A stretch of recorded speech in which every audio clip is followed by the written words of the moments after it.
Hey, new battle, so a new battle report also. This time it features Empire of Sunstyle versus Highborn Elves. And the Empire of Sunstyle list is a bit of a theme list. You can see it right now. So this one is focused mainly on making Knights of the Sun Griffin work on a large scale.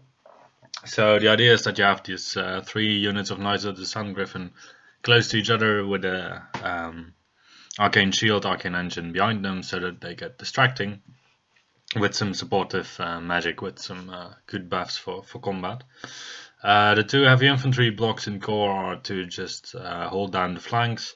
The heavy infantry is there to babysit BSB, and the light infantry is there to support one of the heavy infantry blocks. And then cannon to round out the list, to shoot anything that is gigantic that I can see over the Knights of the Sun Griffin.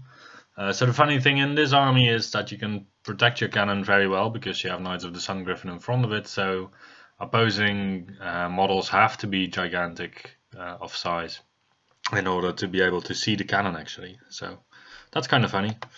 So then we go to the Highborn Elf list. This is a cavalry list that my opponent brought, so he usually brings a lot of infantry. This time it's cavalry, so I really liked the change of pace. So I also talked to him a lot of times about putting some commanders on Lion Chariots with Royal Huntsmen, because I believe this is a better choice than the Lion Chariot itself, as the Lion Chariot itself only has 2 attacks from the crew, and I feel that you're still on the edge of being able to kill a lot of monsters or not being able to kill. If you are able to kill it, then it's fine. If you're not able to kill a monster, then obviously the monster is going to strike back quite hard, and you're going to lose your chariot probably. And in this way with the commanders, each of them, they have 3 attacks themselves, they have still one of the crew members on there, and you have the lions. So that should be sufficient to give most monsters quite a bad day. Yeah, otherwise he has a commando with the Nova Flare. For those who do not know, if you charge this guy, he can just say that he is also counting as charging. Well, he does get all of the benefits of devastating charge, so I don't think he gets +1 in agility, because he didn't actually charge, but I'm not sure about that. And then in terms of magic setup, he has the BSB with Master of Canray Tower and the Mage Wizard Adept on Cosmology. So that's for Highborn Elves quite a light magic phase. He has the Grey Watchers to just give some minuses to hit for shooting and in combat to some units. And he wanted to try a Frost Phoenix, so that's also in there. In terms of magic, we had the following setups. So on my Wizard Adept with Magical Heirloom, I took Word of Iron, Quicksilver Lash and Know Thine Enemy. The Arcane Engine has Perception of Strength because it has Arcane Shield. And then the other mage is an apprentice, so it can also take the #1 of any lore he has access to, so he took Altered Sight. And in hindsight, Quicksilver Lash was maybe not the best option for this guy, mostly because the Arcane Engine is going to sit perpendicular to the battle line most of the time, so that it can catch up with knights once they charge out a little bit easier, and it also has a little bit more reach with its 6-inch bubble. So probably next times I would go for the +1 to wound, or the reroll to wound spell in Alchemy. My opponent had the Master of the Canray Tower guy, who took the #1 of Cosmology and of Shamanism and the Favor of Mladis. And the mage on Cosmology took Truth of Time and Perception of Strength. So let's go into the deployment. So we are playing Counter Thrust and Secure Target. I was able to choose sides, and my opponent was able to determine who was going to deploy first. I chose the top side because on the bottom there's also a piece of water. That's not really affecting my army. It's affecting my opponent's army a little bit more than mine. I would have had the hill on the bottom side, but I was not really planning anyway to make use of it if I were to go that way. So then I think having the hill would also have allowed my opponent to maybe approach me in a more concealed way if I were not going to be on the hill. So I thought the play would be easier if I just took to the top side. My opponent forced me to deploy something first. So first 3 drops in counter thrust, you can't deploy everything you have, but for this army I kind of have set out already what I do want to do with the army, so I want to drop as quickly as possible. So the first drop is the cannon. It's going in the back line. It doesn't give my opponent any clues yet, I think. Then one of the Knights of the Sun Griffon units in the middle of the board is also very obvious. So I just tried with these first 3 drops to not give my opponent any indication yet of where I am going to go, but probably my opponent already kind of knew. So the rest of the army, yeah, basically you just want these 3 blocks of Knights of the Sun Griffon within distance of your Arcane Engine. So as you can see, the Arcane Engine is just behind the Knights of the Sun Griffon unit that has the green bases. And it's going to be able to cover all of the units. So I have one unit with the Banner of Discipline, that's the unit in the middle of the field, that's out of range of the BSB. The other 2 units are within range of the BSB. The Knight Commander sits in the middle unit, so it's the Caradon Courser of it is also extending to the other 2 units for the turn that I want to use it.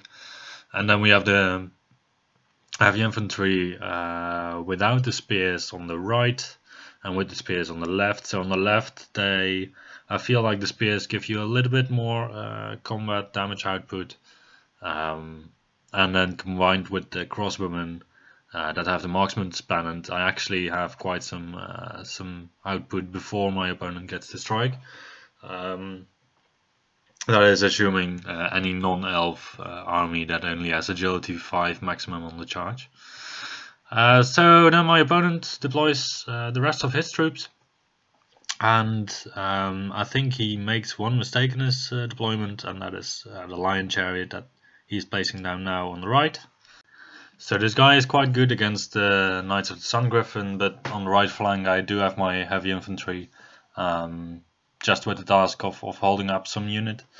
Probably also if he had put any other unit there I could have held them up, so maybe just he would have had to put the Phoenix Guard all the way over there, because they can probably deal quite well with the heavy infantry, whilst the other units are just going to get stuck in there. Possibly also the Reaver Chariots, but it's a bit of a shame maybe. And yeah, possibly after their first turn they don't really do a lot to the heavy infantry and they're going to also get stuck. Yeah, so otherwise my opponent's deployment is I believe quite good.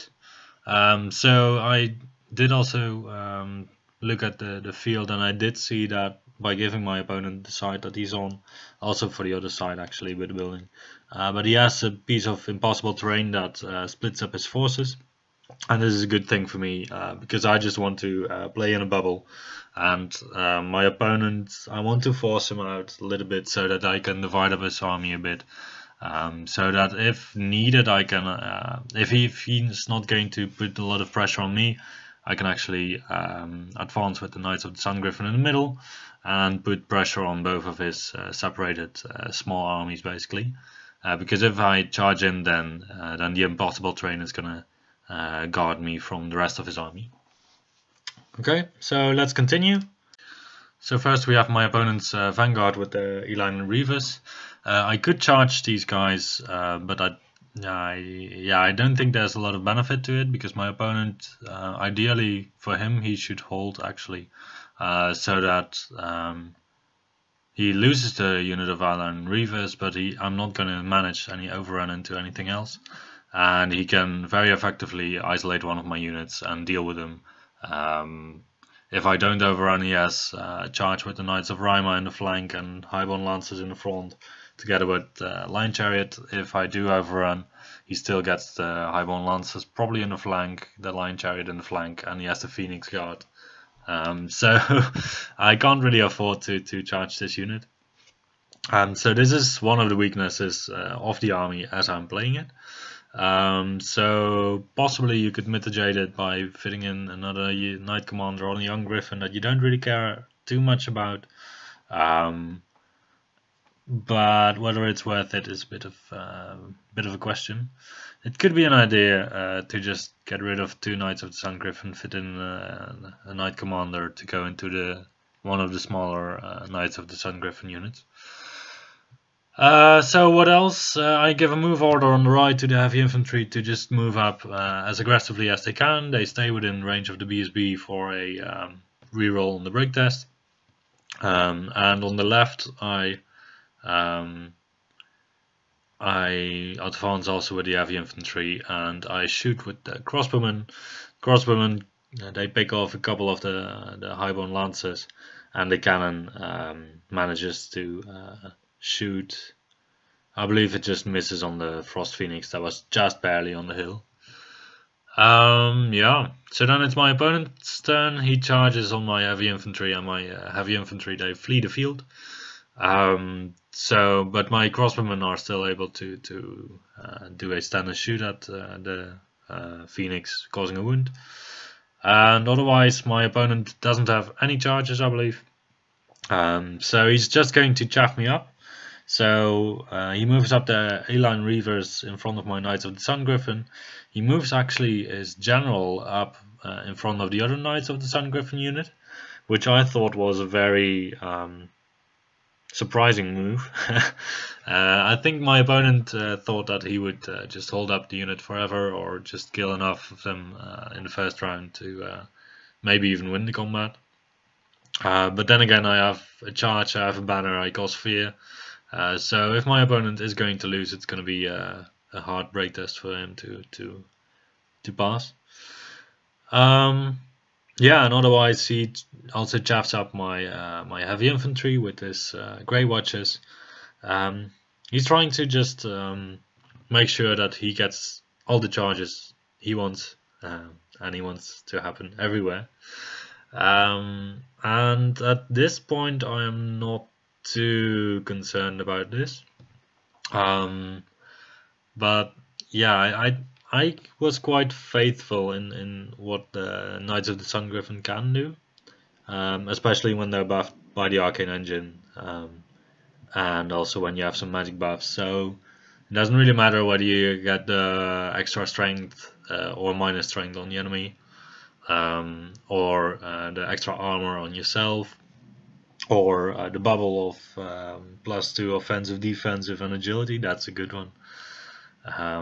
Or the reroll to wound. I don't think it really matters, but the reroll to wound only has an 18-inch range, so you reroll to wound gives you flaming attacks, armor penetration +1, and flammable on one enemy unit. As you're playing alchemy with the extra armor, you can also make another unit flammable, so you can get reroll to wound against 2 targets. But they have to be within 18 inches of the mage on the Arcane Engine, so that would be the biggest problem. So then for my opponent's ranged output, I believe, so he shoots a couple of shots here and there, but he doesn't inflict any damage other than a couple of crossbowmen that die. The crossbowmen that die, I don't really feel too sad about, because this unit is mainly there to just hold the flank. I don't want anything quick to be able to go over the flank and just annoy the army from the side. So that's why we have these heavy infantry blocks and the crossbowmen. Also partly the wizard on the griffin. So this wizard on the griffin is an interesting piece because it just effectively cancels out any cowboy that your opponent has. The only downside is that he cannot see over the Knights of the Sun Griffin, so maybe it would have been better to put him all the way on the right. It is a highly mobile piece though, so probably I should have just put it be right behind the Arcane Engine in the deployment, so that you can turn 1, if you're dropping anyway for first turn, you can decide on which flank you want to have him. So the reason why I would drop for first turn is to just get that first cannon shot in, and to just you can, depending on the army you're facing, you can force your opponent into a certain distance to your units. because you still have advance 7 with a reroll on your charge range once per game. So probably this reroll on your charge range, you should only use it when you're already quite confident that you can charge, like on a 9 or a 10. But then the reroll gives you this extra guarantee of you being able to do so. Okay, so my turn 2. I do charge into the E-line Reavers and to the commander of my opponent and the Grey Watchers. So I think it is important to do this, even though the overrun of the Knights of the Sun Griffon in the middle especially wouldn't give anything to me. So the one thing I am wondering at this, no, I couldn't. One thing I was wondering is that maybe I could have, with the Knights of the Sun Griffon on the right, put them up in such a way that I could overrun into the Grey Watchers, and then fit them in there corner to corner and get an overrun later onto the Knights of Rima if I were to break his commander. And I think this might have been possible, and it's an advantage of having these heavy infantry all the way up front in this game at least. So if you encounter some army that really counters your heavy infantry blocks, and the Knights are steadfast in some way, then you're up for a harder time. But it's interesting how with these broad Knights of the Sun Griffon blocks you can end up in combats corner to corner and get overruns in places where you with normal sized units wouldn't be able to. So we do the combat. I actually get off my +2 offensive, defensive and agility spell. My opponent does use the Nova Flare on his commander, not even a knight, on his commander, and he strikes. He hits me on 4+ now because our offense and defense is equal, and he has lightning reflexes, but I have distracting from the Arcane Engine, so he does like 3 hits or 4 hits. He did 4 hits, but in the end it only becomes 1 or 2 wounds. Only 1 wound, I believe, actually. And then I also do 1 wound to him. He loses by 2. He's under fear, so he needs a 6 and he doesn't stick. And the one mistake I make here is that I do an overrun. I should have restrained, and I should have just tilted the unit a little bit to make the Phoenix Guard, as you can see in the video, not be in the flank of the Knights of the Sun Griffon. But then again, it's this is the first time I play with the list, and I think I still did a good job. Also, small detail: I should have pushed the Knights of the Sun Griffon that are on the left a little bit more forward, I think, because in this case my opponent would be able to fit in 4 of his knights if I put them up a little bit more, so that I can still stand corner to corner with the knight in the back rank. I could have prevented some of his attacks. Okay, so then we go to his turn. So before we do, you can see that I reformed my heavy infantry on the right as to make sure that I cannot get charged by the line chariot on the right flank. I'm still going to be steadfast. I am not going to count my ranks because I'm actually in horde formations, but that's not really useful to me now. But the thing is that the Grey Watchers are fleeing, the Knight Commander is fleeing, and he fled in front of the chariots of my opponent. So he cannot make any charges there in the flank of my heavy infantry. So this is actually quite an effective net for my opponent's chariot. Then my opponent charges basically everywhere. So he charges the Phoenix Guard into the flank of the Knights of the Sun Griffon on the right. He charges the Highborn Lancers all the way on the left into my middle block, the Line Chariot into my middle block, the Highborn Lancers in the middle of his army into my Knights of the Sun Griffon on the left, and the Knights of Rima also into my Knights of the Sun Griffon in the middle. And out of the 3 units that charged into my middle block, 2 of them make it, and unfortunately he doesn't make the charge onto the other Knights of the Sun Griffon, and also he doesn't make the charge on the Knights of the Sun Griffon in the middle. that I should have just kept back. So the Phoenix Guard, they needed a 7, and the Highborn Lancers and Lion Chariot, they needed something like a 10, 9, 8, I don't know. So it would have been kind of the expected value to have one of these charges more in. But yeah, if it had been the Highborn Lancers into the Knights of the Sun Griffin on the left, I would have been perfectly fine with that. So, otherwise we're gonna go into his magic phase. He casts Perception of Strength onto my unit. No, I don't remember what he casts. He casts Perception of Strength onto the Highborn Lancers in my left flank to also get him to Strength 6. And yeah, I think he was mostly worried about me being able to just pick off sufficient wounds of his units to make him lose his ranks, so that I'm going to be steadfast on if I am going to have 3 chickens left. So yeah, this is going to happen. So we're going to roll the combat, and yeah, in the end, he tries to kill a lot of my chickens, but he doesn't really manage to kill enough of them. So I believe he does something like 4. He does 4 wounds only in the end, I believe. It could have been a bit more, but roughly 4 wounds. So you have to consider that these Knights of Rima, they are striking against something that also has defensive 6 at the moment. And also distracting, so they're hitting me on a 4+, they're wounding me on a 2+, but then I still have a 5+ armor save, so they are going to do like 2 or 3 wounds, and the knights on the left are gonna do even a little bit less, because they strike actually after my Knights of the Sun Griffin and after my Knight Commander.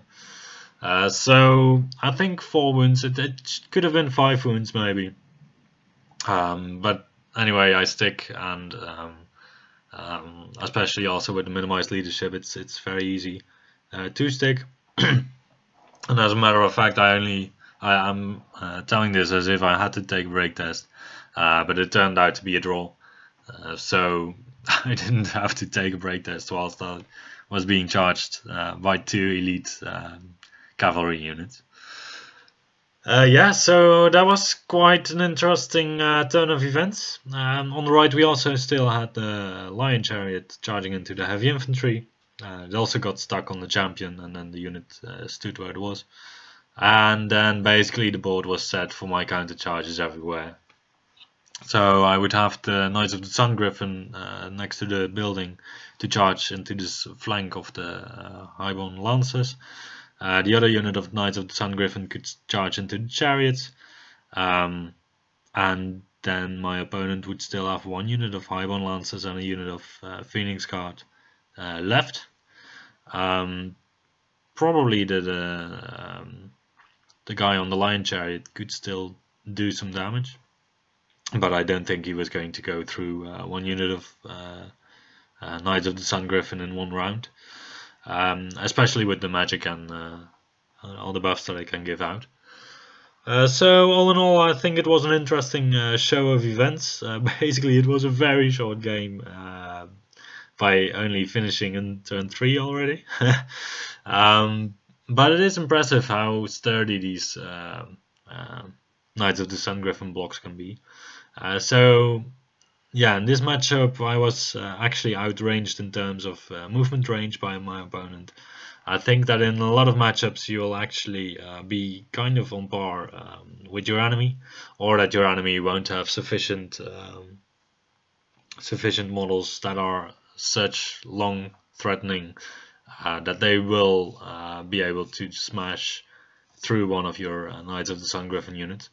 So obviously I have a Knights of the Sun Griffin unit that only has 4 models. This one is way more flimsy than the others. But still, it's the 12 attacks that are coming back from the Griffins. But mostly on the units that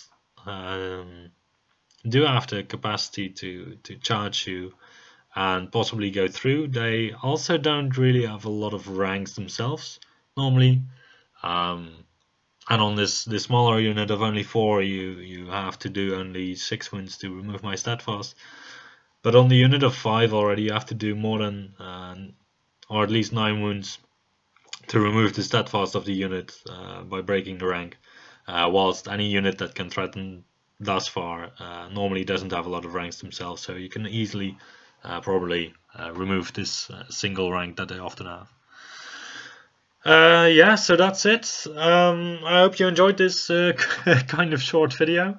I think it's a nice, well, specialized list, and yeah, maybe for singles tournaments it's not as suited as for other types of tournaments, but because there might be, well, there are probably quite some matchups in which it is going to suffer, but I think it's a nice list, and yeah, I hope you enjoyed it. See you next time.